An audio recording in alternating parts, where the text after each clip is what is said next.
And welcome to my channel. हम पढ़ रहे हैं क्लास 10th का मैथ और हमने शुरू किया है चैप्टर नंबर 1 रियल नंबर्स।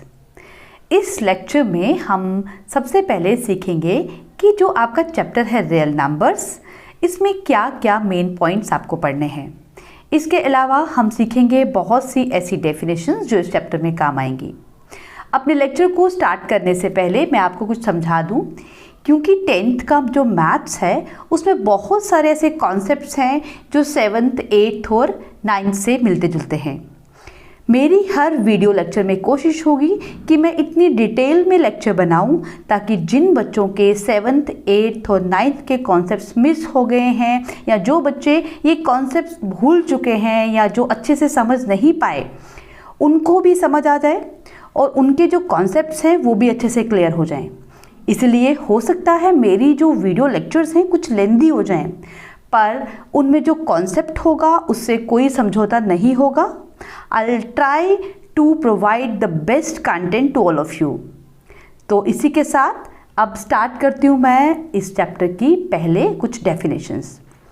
इस चैप्टर में सबसे पहले आपने पढ़ना है व्हाट आर नेचुरल नंबर्स। ठीक है, ये जो डेफिनेशंस हैं अगर आपको ये अच्छे से आती होंगी तो जब आप चैप्टर के अंदर कुछ थ्योरम्स पढ़ोगे, कुछ इंपॉर्टेंट कॉन्सेप्ट पढ़ोगे तो आपको उनको ग्रास्प करना बहुत ईजी हो जाएगा। तो इसलिए आप डिटेल से सुनते जाइए। शुरुआत करूँगी कुछ बेसिक डेफिनेशंस के साथ। तो पहले हम सीखेंगे कि नेचुरल नंबर्स क्या होते हैं। आपने छोटी क्लासेस में सीखा होगा कोई भी ऐसा नंबर जिससे हम काउंटिंग करें उसे कहते हैं नेचुरल नंबर। जैसे कि 1, 2, 3, 4 जितने भी ये नंबर्स हैं, जैसे मान लो मुझे काउंट करना है कि मेरे पास कितनी पेंसिल्स हैं, तो मैं कैसे काउंट करूँगी 1, 2, 3 इस तरह से काउंटिंग शुरू करूँगी ना। तो ये जो काउंटिंग वाले नंबर्स हैं इनको कहा जाता है नेचुरल नंबर्स। ठीक है, अगर मुझे इसको नंबर लाइन में लिखना होगा तो देखिए हम इस तरह से लिखेंगे, 1 से स्टार्ट करेंगे, 1, 2, 3 ऑनवर्ड्स लिखते जाएंगे। नेचुरल नंबर्स को हम n से डिनोट करते हैं, मतलब जब हमें नेचुरल नंबर के सेट को रिप्रेजेंट करना हो तो हम ये n सिंबल यूज़ करते हैं। आप जब भी कहीं पे बुक पे लिखोगे n इक्वल्स टू दिस, तो इसका मतलब है ये नेचुरल नंबर्स हैं। ठीक है, नेचुरल नंबर्स 1 से तो स्टार्ट होते हैं लेकिन आगे बढ़ते जाते हैं और इनका कभी एंड नहीं होता। इसका मतलब है नेचुरल नंबर्स कितने हैं, इनफाइनाइट। अब बताइए मुझे, अगर आपसे ये क्वेश्चन पूछा जाए which is the smallest natural number, आप क्या कहेंगे 1 and there is no largest natural number. ठीक है, नेचुरल नंबर समझ आ गया। अब बढ़ते हैं हम होल नंबर्स की तरफ। The natural numbers along with 0 form the collection of the whole numbers. अगर हम इन नेचुरल नंबर्स में 0 भी ऐड कर दें, ये देखिए अगर मैं 1 से आगे 0 को भी ऐड कर दूं तो ये जो नंबर अब सारे बन गए वो 0, 1, 2, 3, 4 एंड ऑनवर्ड्स, ये सब बन गए अब होल नंबर्स। ठीक है, होल नंबर्स को सिंबॉलिकली हम W से रिप्रेजेंट करते हैं और जो होल नंबर्स का सेट है वो हम किस तरह से लिखेंगे, W is equal to 0, 1, 2, 3, 4, 5 and onwards. अगर आपसे कोई पूछे क्या सारे के सारे नेचुरल नंबर होल नंबर होते हैं, आप कहेंगे यस। देखिए अगर हम इन सारे नंबर्स को लेके एक 0 को ऐड कर दे तो बन गए ना होल नंबर। तो इसका मतलब है all the natural numbers are also whole numbers. ठीक है, नेक्स्ट हम पढ़ेंगे व्हाट आर इंटीजर्स। इंटीजर्स मतलब whole numbers along with negatives of natural numbers। मतलब ये देखिए, मतलब जितने पॉजिटिव नंबर हैं, जितने नेगेटिव नंबर हैं और साथ में 0, इन सबको मिला के बन गए इंटीजर्स। ठीक है, तो अब देखिए आपको अगर क्वेश्चन पूछा जाए are all integers whole number, no, सारे के सारे इंटीजर्स होल नंबर नहीं होते। सिर्फ वो इंटीजर्स होल नंबर होंगे जो 0 से 0 हो या 0 से ऑनवर्ड्स हों, पर सारे के सारे होल नंबर इंटीजर्स भी होंगे, सारे के सारे होल नंबर्स जो हैं वो नेचुरल नंबर्स भी नहीं होंगे। अब हम आगे सीखते हैं फ्रैक्शंस किसे कहते हैं। फ्रैक्शंस मतलब the ratio of 2 natural numbers. जब हम कभी भी 2 नेचुरल नंबर्स की रेशियो निकालते हैं, जैसे मैंने नंबर लिख दिया सपोज यहाँ पे 2/3, तो ये बन गई एक फ्रैक्शन।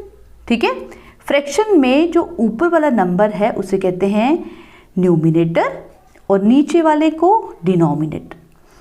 और किसी भी फ्रैक्शन में हम जब नंबर लिखने हो तो ऊपर भी एक नेचुरल नंबर होना चाहिए, नीचे भी एक नेचुरल नंबर होना चाहिए। ठीक है, हम यहाँ पे इंटीजर्स को नहीं ले सकते और नीचे भी ज़ीरो को भी नहीं ले सकते। ठीक है, इसके बाद हम सीखते हैं कि रैशनल नंबर किन्हें कहते हैं। रैशनल नंबर की डेफिनेशन होती है any number which can be expressed in the form of p upon q where p and q are integers and q is not equals to 0। कोई भी ऐसा नंबर जिसको हम p अपॉन q की form में लिख सकते हैं, p अपॉन q की फॉर्म में, जैसे कि तो रैशनल नंबर की कुछ एग्जांपल्स देखिए। जैसे मैंने लिखा -1, 2/7, 2 1/4, 0.666, 0.25, ये सारे के सारे रैशनल नंबर्स हैं। इससे हमें ये समझ आता है कि रैशनल नंबर जो है वो कोई इंटीजर भी हो सकता है। जैसे मैंने -1 लिखा, ये तो एक इंटीजर है। रैशनल नंबर एक फ्रैक्शन भी हो सकती है, जैसे ये फ्रैक्शन नंबर है 2/7। रैशनल नंबर कोई मिक्स फ्रैक्शन भी हो सकती है, जैसे ये 2 1/4 एक मिक्स फ्रैक्शन है। रैशनल नंबर कोई ऐसा नंबर भी हो सकता है जैसे 0.666 है, इसमें 6 जो है बार बार रिपीट हो रहा है। रैशनल नंबर कोई फाइनाइट डेसिमल भी हो सकता है। तो रैशनल नंबर इनमें से कोई भी हो सकता है। ठीक है, इसके बाद हम सीखते हैं कि इर्रेशनल नंबर्स क्या होते हैं। Irrational numbers. A number is called irrational if it cannot be expressed in the form of p upon q where p and q are integers and q is not equal to 0. ऐसा number जिसे हम p upon q की form में represent ना कर पाएँ, जिसमें p और q इंटीजर्स हो और q 0 ना हो, उसे कहेंगे इर्रेशनल नंबर। अब इर्रेशनल नंबर की हम कुछ एग्जांपल्स देखते हैं। जैसे कि एक एग्जांपल है √2, एक और एग्जांपल है √3, एक और एग्जांपल मैं लिख देती हूँ। जैसे कि एक नंबर है 0.101100111 एंड सपोज ये जो सीक्वेंस है इस नंबर की ये कभी ख़त्म ही ना हो, तो हम कहेंगे ये भी एक इर्रेशनल नंबर है। ठीक है, जैसे एक नंबर है पाई, आपने सुना होगा 5 नंबर। ठीक है, 5 जो है ये भी एक इर्रेशनल नंबर है, क्योंकि अगर हम इसको डेसिमल रिप्रेजेंट करें डेसिमल में, तो ये अप्रॉक्सीमेटली वैल्यू आती है 3.14 एंड 2 के बराबर। पर ये जो वैल्यू है ये एक्चुअली में बार बार ये जो नंबर है आगे आगे चलता जाता है, ये कभी ख़त्म नहीं होता। हम जो वैल्यू लेते हैं 3.142 ये अप्रॉक्सीमेट वैल्यू होती है। तो पाई जो है इसलिए हम इसे एक इर्रेशनल नंबर कहते हैं, ये एक रैशनल नंबर नहीं है। ठीक है, रैशनल नंबर और इर्रेशनल नंबर को मैं डिफ्रेंशिएट करने के लिए कुछ और एग्जांपल बताती हूँ। जैसे कि मान लीजिए आपने एक नंबर ले लिया 1/4। देखो 1/4 को अगर हम डेसिमल में एक्सपैंड करें, इसको डेसिमल फॉर्म में लिखें, तो ये नंबर क्या बन जाएगा? ये नंबर लगभग बन जाएगा 0.25। तो इसका मतलब है ये जो रैशनल नंबर है हम इसको डेसिमल में लिख सकते हैं। इसी तरह अगर हम ऐसा करें, कोशिश करते हैं हम कि अगर हम एक नंबर है जैसे कि √7, इसको डेसिमल में अगर लिखना चाहेंगे तो ये जो डेसिमल में इसकी एक्सपेंशन नहीं हो पाएगी। अब इसके बाद हम पढ़ने जा रहे हैं एक और डेफिनेशन, वो है रियल नंबर्स की, कि रियल नंबर्स किन्हें कहते हैं। आपके चैप्टर का नाम ही रियल नंबर्स है, तो आपको अच्छे से समझ होनी चाहिए कि रियल नंबर्स क्या हैं। तो रियल नंबर मतलब अ real number is a number that can be shown on a number line. कोई भी ऐसा नंबर जो कि हम नंबर लाइन में रिप्रेजेंट कर सकें उसे कहेंगे रियल नंबर है। It includes both rational and irrational number.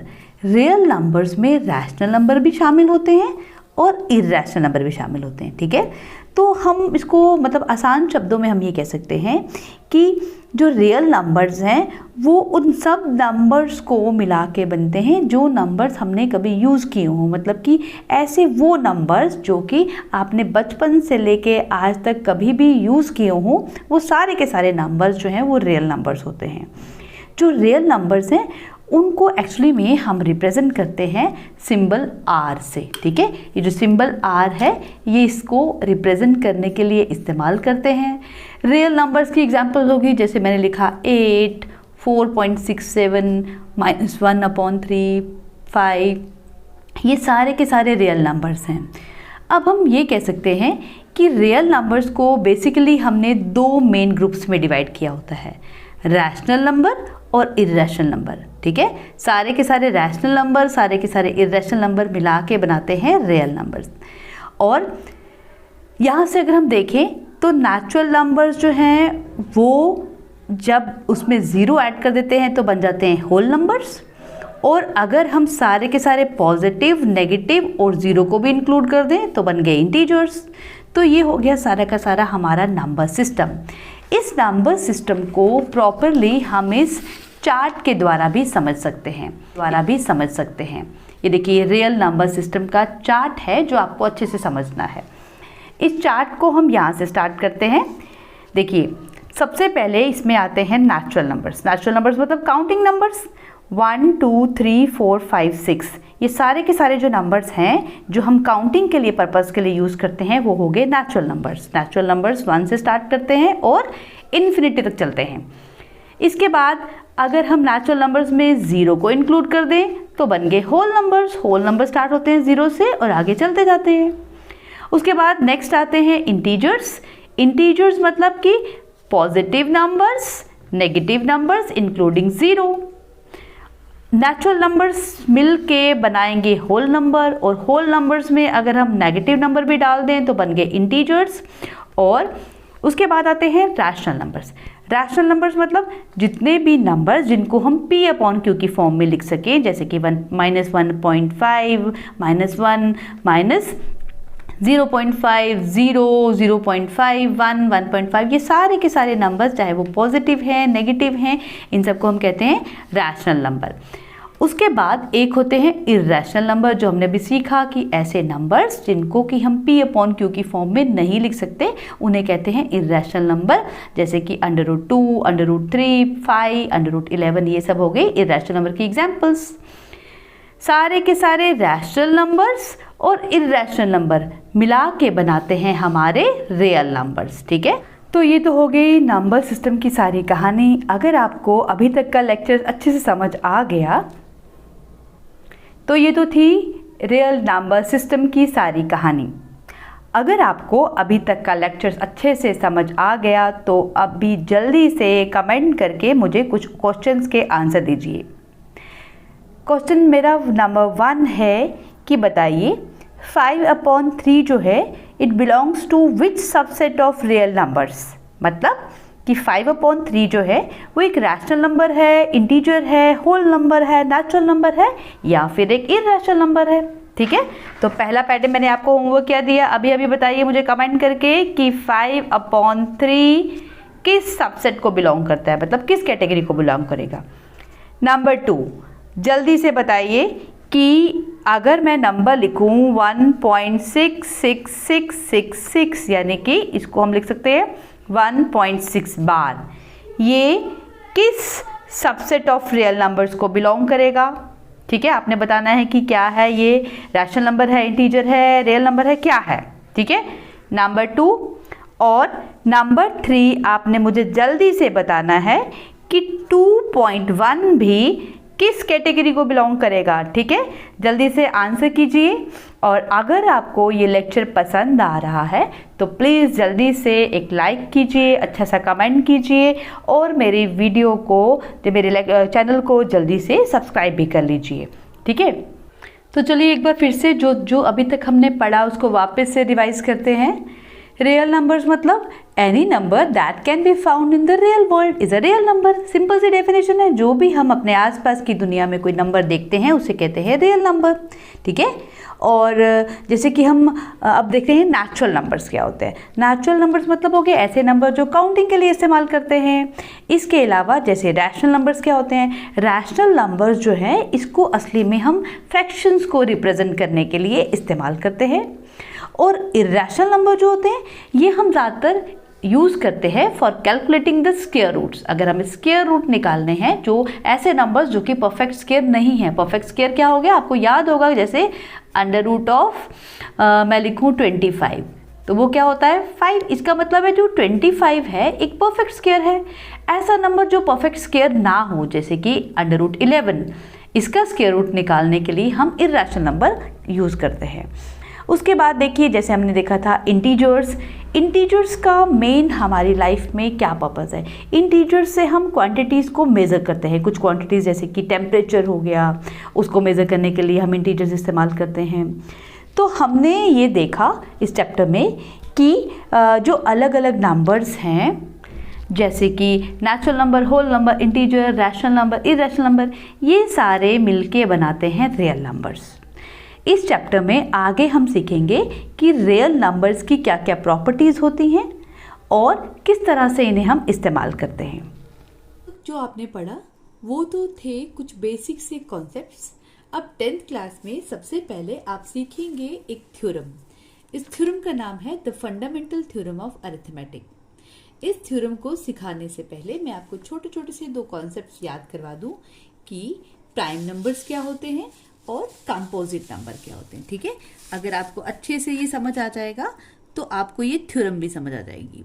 इसलिए हम पहले सीखते हैं प्राइम नंबर्स क्या हैं। प्राइम नंबर्स मतलब ऐसे नंबर जिनके सिर्फ दो फैक्टर्स हैं। जैसे कि अगर मैं लिखूं 2 तो 2 एक प्राइम नंबर है।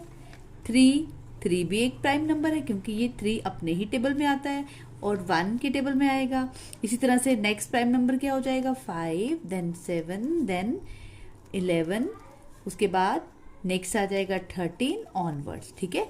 ऐसे नंबर जिनके सिर्फ दो फैक्टर्स हों। और दूसरे होते हैं composite number, composite numbers. Composite numbers मतलब ऐसे नंबर्स जिनके दो से ज्यादा फैक्टर्स हों। जैसे अगर मैं लिखती हूं जैसे मैं लिखा 6, ठीक है, तो 6 के फैक्टर्स क्या है, 6 को हम लिख सकते हैं 2 3 6, और हम 6 को कैसे लिख सकते हैं 1 6 6।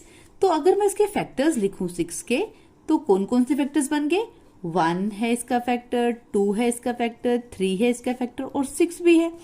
तो इस नंबर के तो इतने सारे फैक्टर्स हैं, तो ये नंबर क्या बन गया, कंपोजिट नंबर।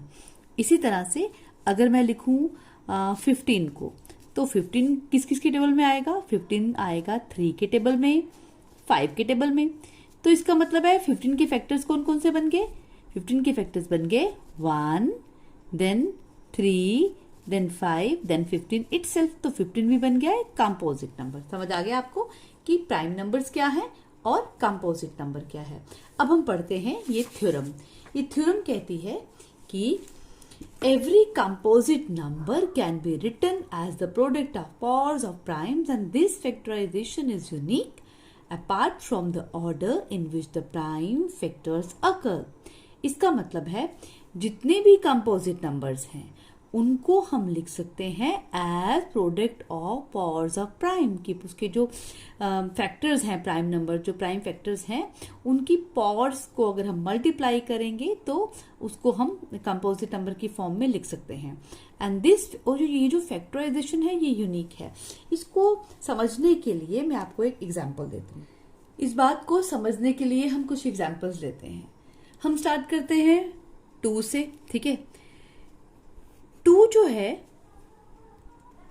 ये थ्योरम कहती है कि जितने भी इंटीजर्स 1 से बड़े होते हैं या तो वो प्राइम नंबर होंगे या फिर हम उनको as product of prime numbers लिख सकते हैं। जैसे हम स्टार्ट करते हैं 2 से, ठीक है। 1 से बड़ा नंबर सबसे पहले 2 आता है। 2 एक प्राइम नंबर है ना, अब नेक्स्ट नंबर लेते हैं हम 3।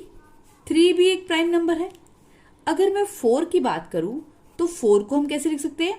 4 को हम लिख सकते हैं 2 2 जा 4, यानी कि 4 को एज प्रोडक्ट ऑफ दो प्राइम नंबर्स को प्रोडक्ट करो, उनको मल्टीप्लाई करो तो 4 बन जाता है।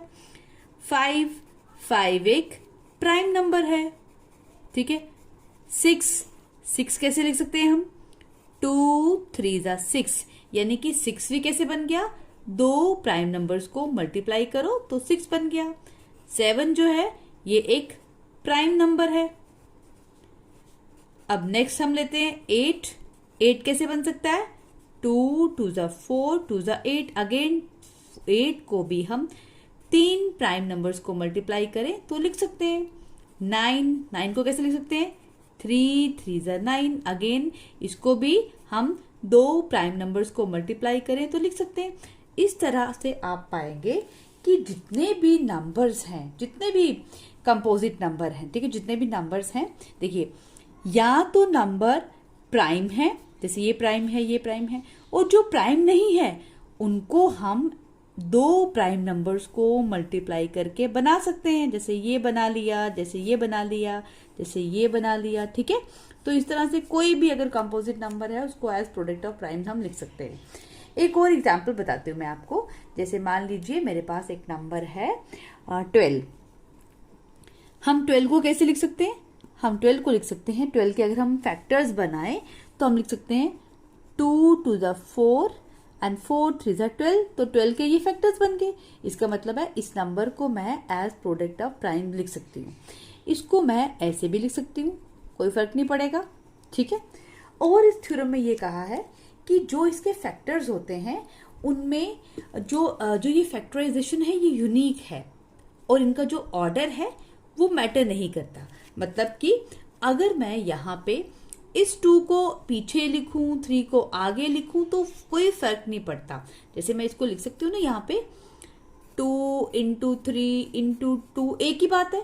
तो जो इनका ऑर्डर है मल्टीप्लिकेशन का, इनके प्रोडक्ट का, उससे कोई फर्क नहीं पड़ता, वो ऑर्डर मैटर नहीं करता। पर ये जो फैक्टराइजेशन है ये यूनिक है कि हर नंबर के जो फैक्टर्स हैं वो यूनिक होंगे, ठीक है। जैसे यहाँ पे 2 बार 2 आ रहा है, फिर 1 बार 3 आ रहा है। अगर मैं कोई और नंबर लूं, जैसे कि मैंने एक नंबर ले लिया 6, तो 6 के फैक्टर्स क्या बन रहे हैं? 2 इंटू 3। तो ये देखो यहाँ पे एक ही बार 2 है और एक ही बार 3 है। चाहे मैं 3 को आगे लिखूं और 2 को पीछे, कोई फर्क नहीं पड़ेगा। तो ये है इस थ्योरम का असली मतलब, ठीक है। इसके बाद आपने इस चैप्टर में सीखना है HCF क्या है, LCM क्या है, और प्राइम फैक्टराइजेशन मेथड से हम LCM और HCF कैसे निकालते हैं।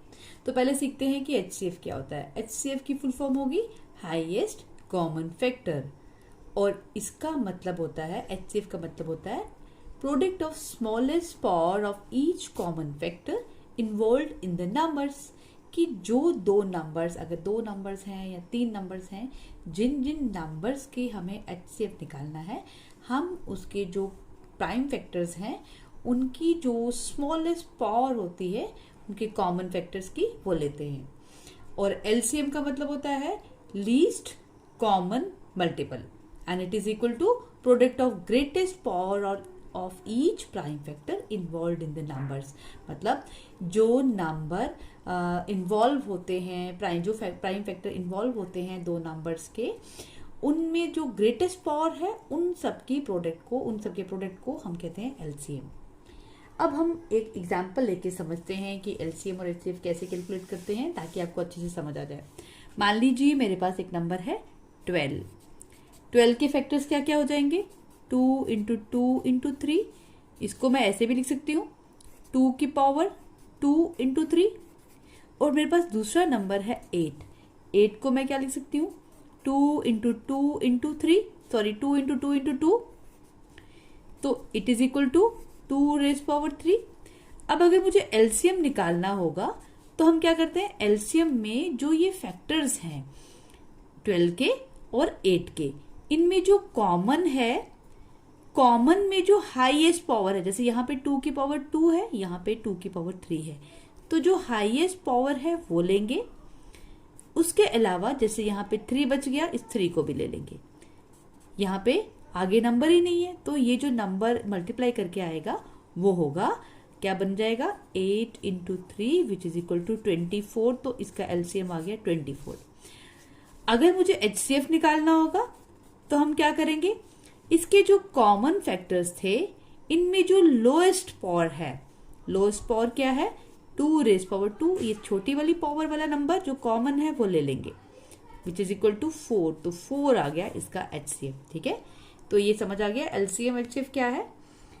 इसके बाद आपने इसमें सीखना है, for any 2 positive integers a and b we have, अगर आपके पास कोई भी 2 नंबर्स हैं, एक है ए और एक है बी, अगर हम उनके एचसीएफ और एलसीएम को मल्टीप्लाई करेंगे तो that will be equal to a into b, यानी कि एक तरफ हम उन दोनों नंबर्स के एलसीएम और एचसीएफ को मल्टीप्लाई करें और एक तरफ उन दोनों को, तो ये आंसर सेम आएगा। इसी से ये फॉर्मूला भी बन गया। ये फॉर्मूला क्या है, अगर आपके पास 2 नंबर्स दिए हो और उनका एलसीएम दिया हो तो हम एचसीएफ कैसे कैलकुलेट कर सकते हैं उनका, उन दोनों नंबर्स को मल्टीप्लाई करेंगे और डिवाइड करेंगे उन दोनों के एलसीएम के साथ, तो एचसीएफ आ जाएगा। इसी तरह से अगर एलसीएम निकालना है तो हम क्या करेंगे, दोनों नंबर का प्रोडक्ट करेंगे और एचसीएफ से डिवाइड कर देंगे। ये जो 2 फॉर्मूलाज हैं ये इन्हीं से बने हैं। ठीक है, अब एक लास्ट कॉन्सेप्ट है जो आपको अच्छे से समझना है, वो है rational numbers and their decimal expansions. मान लीजिए आपके पास एक नंबर है p अपॉन क्यू की फॉर्म में है, जो एक रैशनल नंबर है, let x is equal to p upon q. अगर इस रैशनल नंबर में ये जो q है, अगर ये q जो है ये इस फॉर्म में हम लिख पाएं, अगर हम q के फैक्टर्स बनाएं और उसके फैक्टर्स जो हैं वो 2 और 5 की पावर्स में आए, यानी कि q is equal to 2 raise power a and 5 into 5 raise power b, then p upon q is terminating. मतलब अगर ये इस तरह से हम लिख पाए तो जो ये नंबर होगा ये टर्मिनेटिंग नंबर होगा, और अगर हम नहीं लिख पाए तो इसका मतलब है ये नॉन टर्मिनेटिंग और रिपीटिंग नंबर है। इस बात को हम एक एग्जाम्पल से समझते हैं। जैसे मैंने एक रैशनल नंबर ले लिया 1/4, तो 1/4 को मैं इस तरह से लिख सकती हूँ, इसमें जो नीचे नंबर है q वो है 4, तो 4 को मैं ऐसे लिख सकती हूँ 4 के फैक्टर्स बना के। अब वापस में क्या इसको लिख सकती हूँ 2 की पावर में, इसको मैं ऐसे लिख सकती हूँ। ठीक है, कोई फर्क नहीं पड़ा। अब देखिए, अगर मैं यहाँ पे इसको इस तरह से लिख दूं 1/2 raise power 2 into 5 raise power 2 और ऊपर भी 5 रेज पावर 2, मैं यहाँ पे 5 की पावर 2 ऊपर भी मल्टीप्लाई कर रही हूँ, नीचे भी, कोई फर्क नहीं पड़ेगा। तो मैंने क्या किया, ये जो क्यू नंबर था इसको 2 और 5 की पावर्स में लिख दिया। ठीक है, कि इसकी जो नीचे नंबर है उसमें 2 की पावर्स और 5 की पावर वाले नंबर बन जाए। अब ये नंबर बनेगा 5 स्क्वायर अपॉन 10 का square which is equal to 25 upon 100। Now this is equal to, अब इसको कैसे करेंगे, अगर हम इसे सॉल्व करेंगे तो ये बन जाएगा 0.25। देखो ये नंबर था 1/4 जो कि p अपॉन क्यू की फॉर्म में था। जब मैंने इसको चेंज करके डेसिमल में लिखा तो ये नंबर बन गया 0.25। इससे हमें ये समझ आ रहा है कि जब भी किसी नंबर के नीचे यानी कि q में 2 हो या 2 की कुछ पावर्स हो तो वो नंबर टर्मिनेटिंग डेसिमल बन जाता है। ये टर्मिनेटिंग मतलब वो नंबर खत्म हो जाएगा। ठीक है, सॉल्व होके एक प्रॉपर उसका आंसर आ जाएगा डेसिमल फॉर्म में। अगर 2 की जगह यहाँ पे 5 हो तब भी वो टर्मिनेटिंग होगा, और 2 और 5 दोनों हो तब भी टर्मिनेटिंग होगा। ठीक है, लेकिन अगर 2 की जगह कोई और नंबर हो, सपोज यहाँ पे नंबर है 1/7, तो 1/7 जो है इसमें तो हम जब इसके 7 तो एक प्राइम नंबर है, इसके तो फैक्टर हम बना ही नहीं सकते।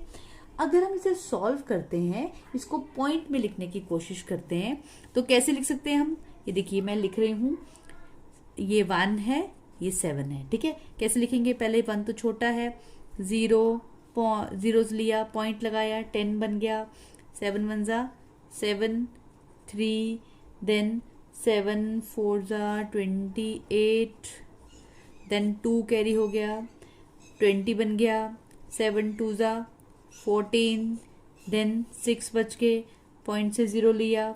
अब 7 60 है तो 7 8 जा 56, अब 4 बच गया, पॉइंट से 0 लिया। 7 5 जा 35, अब अगेन 5 बच गए, पॉइंट से 0 लिया। 7 7 जा 49, यहाँ देखते जाइए, ठीक है। अब उसके बाद वापस पॉइंट 1 लिया, पॉइंट से 0 लगाया। 7 1 जा 7, फिर अगेन 3 बच गया, पॉइंट से 0 लिया तो 28 आया। तो आप इस तरह से देखेंगे कि ये जो नंबर है ये ना तो ये खत्म होगा कभी भी, और ना ही ये कभी इसका आंसर आएगा। इसमें ये जो पैटर्न है 0.1 4 2 8 5 7, फिर 1 4, इस तरह से देखना आप अगर करते जाएंगे आगे सॉल्व तो ये वापस आगे कंटिन्यू हो जाएगा, ठीक है। ऐसे ऐसे यही पैटर्न कंटिन्यू होगा। तो जो 1/7 है इसे हम लिख पाएंगे 0.14285 बार, यानी कि ये बार बार रिपीट होता जा रहा है, ठीक है। तो हमने देख लिया, यहाँ पे ये सीखा हमने कि जिस नंबर के नीचे यानी कि क्यू में 2 की पावर इंटू 5 की पावर ना हो, उसको हम 2 और 5 की पावर्स में ना लिख पाए, वो नंबर जो होता है वो कैसा हो जाता है, नॉन टर्मिनेटिंग, मतलब ये तो खत्म भी नहीं होता, और रिपीटिंग, इसमें कुछ पैटर्न कुछ नंबर रिपीट होते हैं, ठीक है। यहां से ये समझ आ गया कॉन्सेप्ट। तो जल्दी से मुझे कमेंट सेक्शन में जाके बताइए कि क्या 1/3 एक टर्मिनेटिंग नंबर है या एक नॉन टर्मिनेटिंग रिपीटिंग नंबर है, ठीक है। जल्दी से क्विकली सॉल्व करो और मुझे बताओ। तो इस चैप्टर की इंट्रोडक्शन पार्ट यहीं पे खत्म हुआ।